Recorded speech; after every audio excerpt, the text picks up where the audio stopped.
How should I manage my IPMAT preparation and boards together?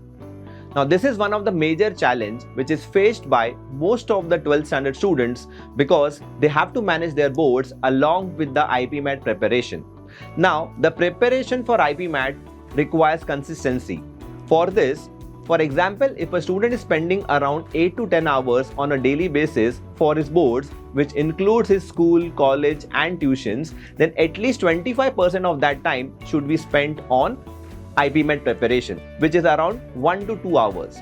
This 1 to 2 hours should be done on a daily basis for the IPMAT preparation.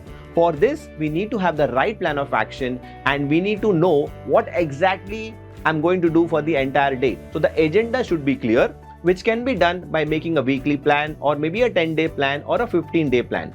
Now, as far as the IPMAT preparation is concerned, the students should divide or follow an alternate day approach or maybe a 2-day approach, wherein he can do 2 days of maths, 2 days of English, because these are the only 2 subjects which a student needs to focus for cracking the IPMAT Indore test.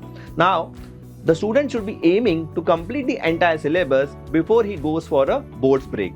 Now, post boards break is the very crucial time because the student will have around 45 to 60 days on the higher side to deal with the final entrance test. Now, after boards, the students should increase the duration to at least 8 to 10 hours, for which 2 hours should be dedicated to quant, 2 hours for verbal, 1 hour for reading comprehension, 1 hour for reading books, and the remaining 1.5 hours should be spent on revising whatever was done in the entire day and planning for the next day.